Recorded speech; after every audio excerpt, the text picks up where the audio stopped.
Labdien! Aizskrējis ir gads, kungi, kopš mūsu iepriekšējās Ziemassvētku raidījuma. Un mēs atkal vēlamies uzrunāt savus pastāvīgos mūsu produkcijas lietotājus, klientus un Latvijas iedzīvotājus un pastāstīt, kā tad mums šajā gadā 2025. ir gājis un kāda ir mūsu nākotnes plāna 2026. gadam. Un es droši vien došu vārdu vispirms mūsu brīvā viļņu valdes priekšsēdētājiem Arnoldam Babrim. Arnold, pastāsti, vai tev ir izdevies, panākt vai realizēt tos plānus, kurus tu biji iecerējis 2025. gadā? Plāni bija krietni lielāki nekā bija iespējas, bet lietas augstāka latiņa, vairāk sasniegs. Protams, kad mēs ar tīm nevaram sūdzēties, un Mārtiņš arī. Tātad vairāk vai mazāk programma minimums ir garantēti izpildīt. Pats galvenais bija noturēties tirgu, bija projekts saražot kaut ko jaunu, un, iet vairāk dārgajā segmentā, kvalitatīvajā segmentā, un nepaļauties spiedienam, iedodot lētāk, un krāpties, šmaukties un vispārējais. Tā kā es uzskatu, ka tas mums vairāk vai mazāk ir izdevies. Kopumā es arī droši vien uzskatu un pievienojos Arnoldam, kad spriežot pēc mūsu finanšu rezultātiem, brīvajam vilnim ir gājis labi, neskatoties uz visām šīm te peripētijām ar izēvielu pieejamību un prognozēm un tā tālāk un tā joprojām. Tie, kas ir zivju nozarē, ļoti labi zina un saprot, par ko es runāju, bet tādām patērētājiem, kas iet uz veikalu, ir jārēķinās tomēr ar to, ka zivju resursi pasaulē samazinās, viņi kļūst ar vien grūtāk pieejami, nemaz nerunājot par to, ka cena ir augsta, viņas vienkārši nevar nemaz tik vienkārši arī iegādāties šos te zivju produktus, pie tam vēl atsevišķos reģionos dažādus zivju sugas tiek vai ļoti minimāli zvejots, varbūt netiks zvejots nākošu gadu vispār. Un tie, kas ir iecienījuši zivju produkciju no Atlantijas skumbrijas, kas bija top produkts mums Atlantikas līnijā, tad šobrīd izskatās, ka šī Ziemeļa Atlantijas skumbrija būs praktiski nepieejama vai ļoti mazos daudzumos, un cena būs ļoti augsta. Līdz ar to mēs esam spiesti aizvietot ar citām skumbrijas sugām,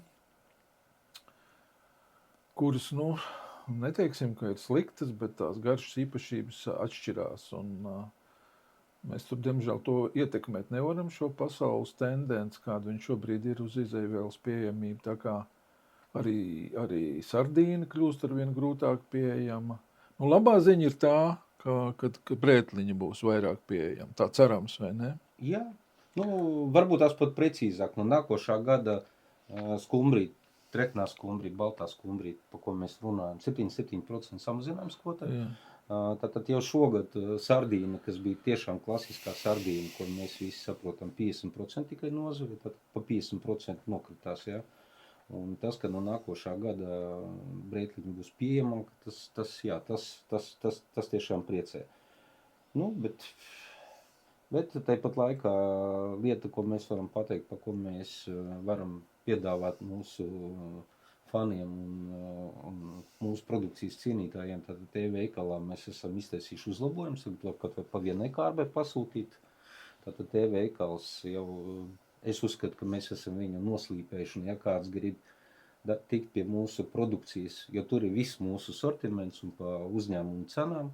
Vienīgais, ja jūs ņemat tikai vienu kārbu, tad loģistikas izmaksas gūsies uz vienu kārbu, bet ja jūs paņemsiet vairāk, tad tas attiecīgi būs lētāk. Jā. Tā kā es uzskatu, ka D-veikals... Tur ir forši tas, kad tu vari... Paskatīties, ko tas brīvais vilnis īsti ražo kopumā, jo veikalos tas viss nav. Jā, tāpēc, ka lielveikali atstāja tikai mazu segmentu. Tikai mazu segmentu. Protams, tāpatās mums iekšējais tirgus ir maziņš, pamatā eksports. Domāju, ka par pārdošanām Mārtiņš vairāk pastāstīs un par tendencēm realizācijas jomā. Mārtiņ, klausās. Kā tev jūties pēc šī gada? Kādas ir tev sajūtas? Izdevās tev sasniegt savus mērķus? Es teiktu tā, ka, ja pagājušais gads, kā es iepriekš biju teicis, būs izaicinājumiem bagāts, šis bija arī dzen. Tāpēc, kad situācija, ja varbūt mums ar Breitliņu palika kādā brīdī labāk, jo mēs ļoti laicīgi apzinājāmies riskus, apgrozāmos izmantojām tā, lai būtu mums izēviela laicīga un mums būtu nodrošināts atlikums zivīm noliktavās, tad pēc tam, kad mēs uzzinājām jaunumus par Atlantikas zivju problēmām, tad vairs tas nebija tik forši, tāpēc, ka līdz ar to ar klientiem bija atkal jānāk pie jautājuma, pie cenu kāpuma, pie attiecīgi realizācijas samazinājuma daudzām konzervu grupām, un tas līdz ar to mums sagādāja problēmas pārdošanā. Bet bez problēmām, ja nebūtu, tad nebūtu interesanti mums dzīvot un strādāt. Līdz ar to laicīgi apzinājāmies riskus, laicīgi, cik varējām, novērsām attiecīgi, kur mēs varējām iekrist, varbūt uz pārdošanas strauju samazinājumu. Bet kopumā es vērtētu šo gadu ļoti labi tādā ziņā, ka mēs esam saglabājuši to pašu realizāciju. Par peļņu zaudējumiem, tur attiecīgi tā ir publiska informācija, to visu var apskatīties, kam interesēs.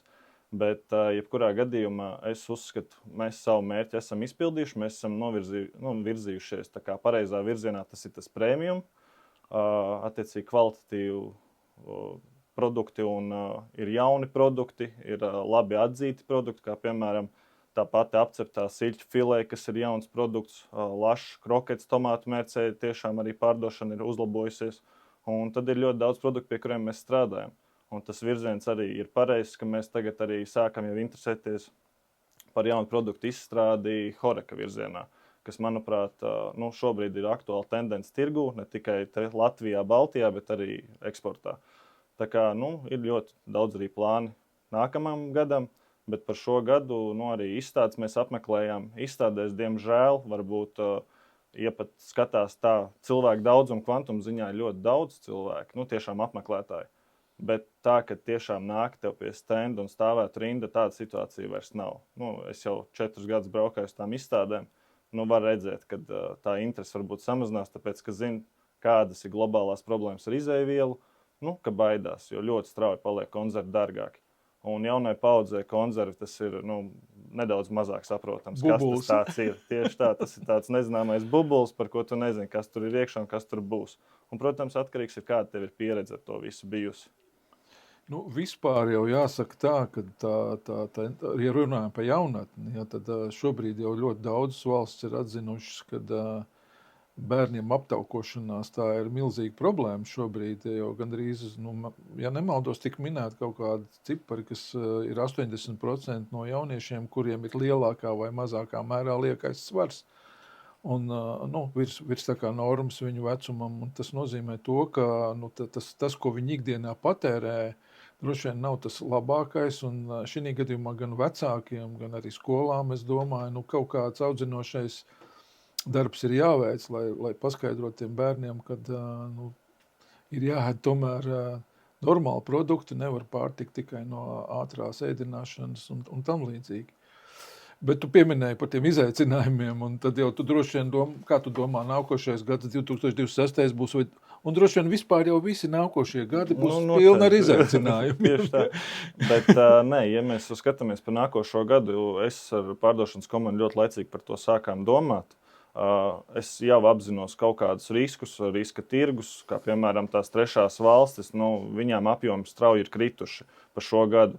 Turpretī mēs esam atraduši jaunus tirgus, kur esam nodefinējuši konkrētu produktu, ar kuru mēs varam to tirgu noturēt un palielināt šos pārdošanas apjomus, kas ir gan mums izdevīgi produktu, piemēram, premium virzienā ražot, gan arī klientam. Attiecīgi apjomi mums tādā ziņā, ja ir daudzās valstīs nokritušies, ir bijuši pat kritumi līdz 500,000 kārbu, kas ir tiešām ievērojams kritums, jo tur pat tas cenu kāpums, ja tie ir bijuši 10-15% kāpums kaut konzervu grupu, tad kritums, ja tie ir 500,000, tas ir ievērojams skaitlis, un tas nav tikai viens klients. Līdz ar to mums sanāca citos tirgos turpretī palielināt šos apjomus. Tas mums ir izdevies.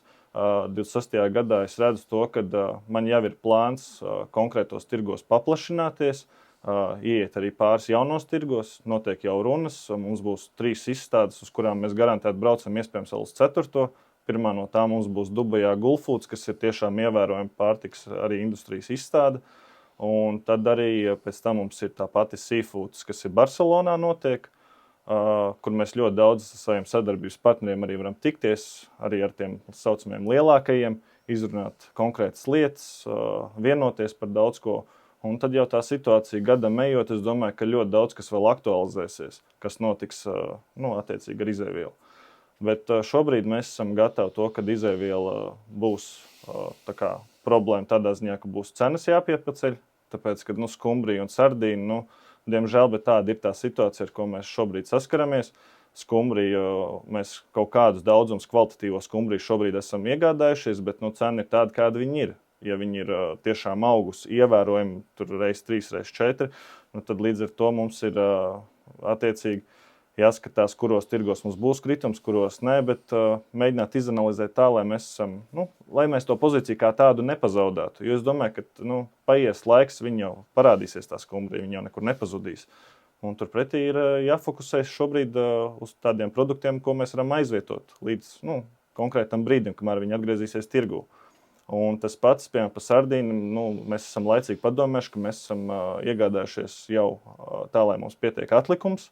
Mēs esam aprēķinājuši, kāda mums ir bijuši pārdošanas rezultāti par gadu, un līdz ar to tā, lai sevi pasargātu maksimāli. Un turpretī, cena, protams, viņi ir augstāka. Ar to mēs rēķinamies. Līdz ar to mēs klientus brīdinam, sakam, mēs izēvielu jums varam nodrošināt, bet cena būs šāda. Diemžēl tas nav tāpēc, ka mēs palielinām cenu, lai galvenais mēs gūtu lielāku peļņu. Un kā varbūt kāds teiktu, braukāt ar Poršiem, mēs ar Poršiem nebraukājam. Tā kā viss ir kārtībā, ir plāni un viss notiks. Mārtiņ, bet tas patiešām bija veiksmīgs risinājums, ka mēs uztaisījām apcepto siļķi. Viņi patiešām iznāca ļoti garšīgi. Siļķei cena, paldies Dievam, strauji nav kāpusi, viņi pakāpās, bet ne tik drastiski. Un ja patērētāji, kuriem garšo okeāniskās zīves, es varu ieteikt patiešām pagaršojiet mūsu apcepto siļķi.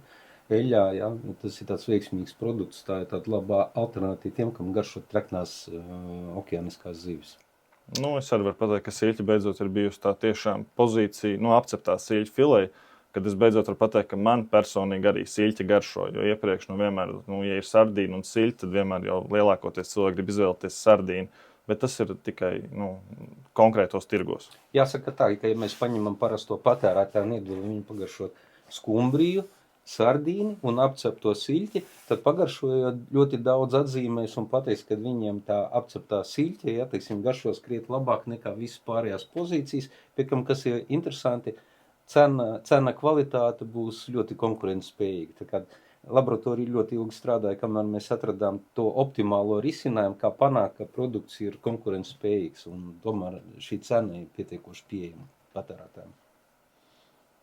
Jā, vienīgais, ko es vēl vēlētos pateikt, tas tieši mūsu klientiem, kad tiešām zivju cenas ir pieaugušas diezgan pamatīgi, praktiski jau pa 50, pa 60%.